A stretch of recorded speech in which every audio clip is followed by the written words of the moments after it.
I'm Walter Schwimmer, former Secretary General of the Council of Europe and co-chairman of the World Public Forum Dialogue of Civilizations. And I am here in Rhodes since 2005.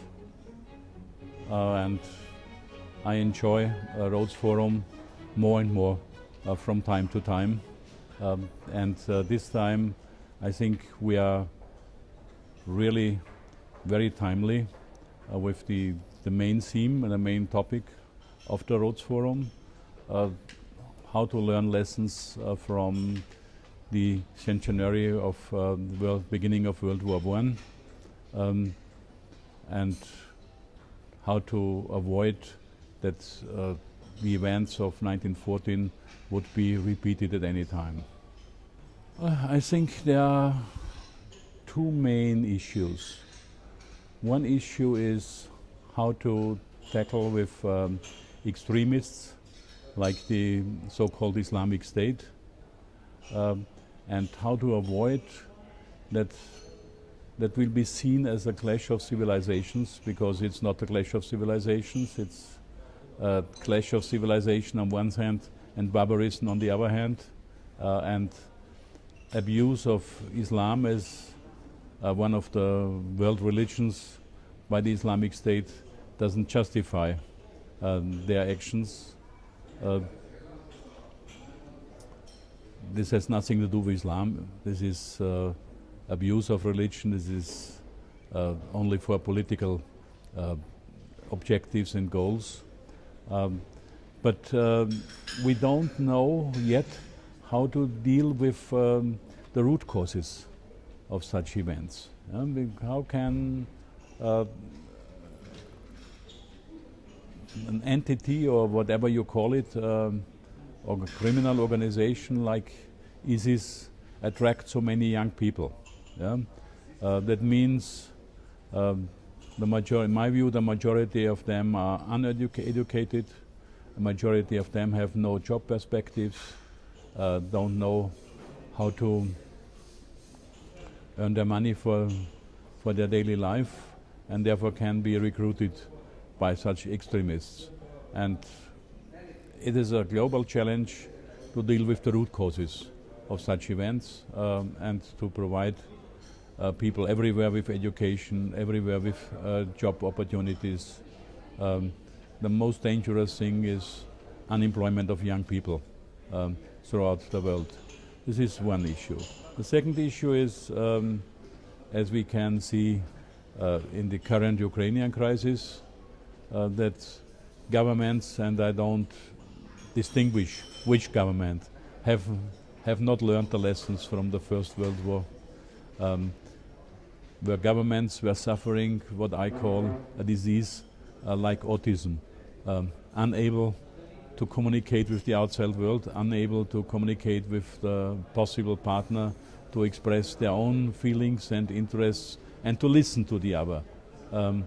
And I realized nearly the same situation in the current Ukrainian crisis, where one should sit together, one should talk about the interests of the partner, how they can be met, how solution can be found without a use of arms, without use of violence. This is the second largest challenge, in my view, in geopolitics.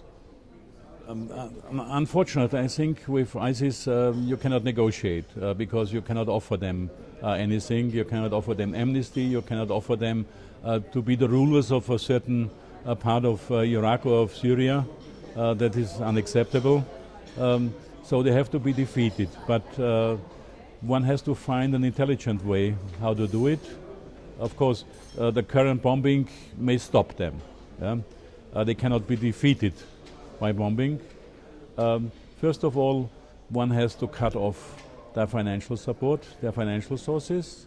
One has to cut off support by some parts of the local population which were misled and perhaps also mistreated, either by the government in Iraq or by the government in Syria. Sunni tribes which were under threat from Shia government in Baghdad. So those who are not directly responsible for the atrocities of ISIS should be separated from them. They should not be defeated by military means. With them you can negotiate. Yeah? And then try to isolate ISIS as much as possible, and then cut off all their resources. I think it's the only way. And once again, look at the root causes. Yeah? Cut off their possibility to recruit young people for their barbaric objectives. It's very difficult to give an advice how to deal with those jihadists who are returning from the Middle East to Europe. I think one should offer them a dialogue. One should ask them, why were you ready to go to the jihad, the so-called jihad, because it's not the real jihad from the theological point of view. How did you feel as a citizen of Austria, of Belgium, as United Kingdom, before you went to the jihad? What was going wrong? Because I think this is first of all important to avoid similar cases for the future, but also to give these people the impression despite where they were coming from, they are still respected, and the society is ready to offer them a position within the society, to give them perspectives. Let's offer them post-school education, to get job perspectives, etc. We have to face the fact that terrorists became a kind of profession for people with no other perspectives. If we can offer them alternatives, I think then we will succeed, and we will avoid that we have sleeping terrorists in Europe everywhere. We hear so much about intelligence services,